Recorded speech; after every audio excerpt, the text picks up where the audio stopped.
င်္ဂလာပါကျွန်တော်နာမည်ကတော့ဆိုင်ပဲဖြစ်ပါတယ်ကျွန်တော်ဟာ NEBC မှာ BBA ရေအောင်ဝတက်ရောက်နေတာဖြစ်ပါတယ်ကျွန်တော် NEBC မှာ intern လုပ်တာ first year first semester အဲ့ကနေဆိုတော့အခုဆိုလို့ရှိရင်4လကျော်5လကျော်5လနေနေရောက်နေပါပြီ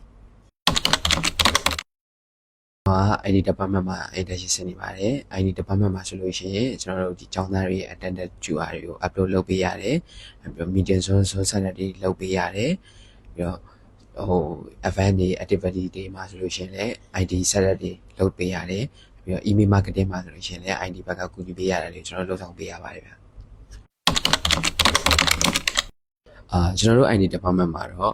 working hour အနေနဲ့တစ်ပတ်ကို9:20လို့လုပ်ရပါတယ်။ကျောင်းဘက်ကနေမှ9:20နဲ့တက်လို့လုပ်ရလို့ရှိရင် breakfast နဲ့ lunch နဲ့ကို provide ပေးပါတယ်။အလောင်းရအနေနဲ့ကတော့ time ဘက်တစ်ပတ်ကို2000ရပါတယ်။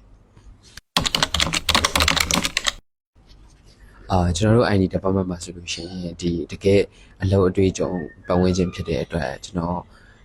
experience တွေအများကြီးတိုးတက်လာတယ်။ဥပမာအနေနဲ့ပြောရလို့ရှိရင်ကျွန်တော်ဒီ classroom management နဲ့ဆိုင်တဲ့ဒီ QR upload တွေမှာဆိုလို့ရှိရင်ကျွန်တော်ချင်းဖြစ်သွားတယ်ပြီးတော့ CCTV setup တွေမှာဆိုလို့ရှိရင်လည်းကျွန်တော်အရင်မသိခဲ့တာတွေအခုသိခဲ့တယ်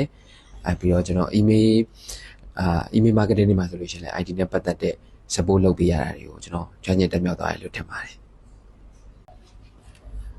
ဒီမှာကျတော့တကယ်လုပ်ငန်းခွင်တွေ့ကြုံနဲ့ဖြစ်တဲ့အတွက်ကြောင့်မလို့ဒီ ID နဲ့ပတ်သက်တဲ့ experience တွေတော့ကျွန်တော်တိုးတက်သွားပါတယ်ဥပမာအနေနဲ့ပြောရမယ်ဆိုလို့ရှိရင် CCTV setup တွေဆင်းသက်သွားတာတို့ပြီးတော့ email marketing တွေမှာဆိုလို့ရှိရင်လည်း ID နဲ့ပတ်သက်တဲ့ support တွေပေးရတာတွေတော့ကျွန်တော်တိုးတက်သွားပါတယ်လောက်ရတဲ့အနေနဲ့ overall experience နဲ့ satisfy ဖြစ်ပါတယ်ကျွန်တော်အရင်ကမသိခဲ့တာတွေကိုဒီ ID department မှာလုပ်လိုက်တဲ့အတွက်ကျွန်တော်ဒီ ID နဲ့ပတ်သက်တဲ့အပိုင်းတွေကျွန်တော်သိသွားတယ်ဒီဟာတွေကလည်းကျွန်တော်နောက်တစ်ချိန်ဘွဲရပြီးတဲ့အချိန်မှာကျွန်တော် ID နဲ့ပဲမှာတကယ်လို့ပြန်ပြီးလုပ်ပြမယ်ဆိုလို့ရှိရင်ဒါတွေကအသုံးဝင်ပါဘူးသိကြပါတယ်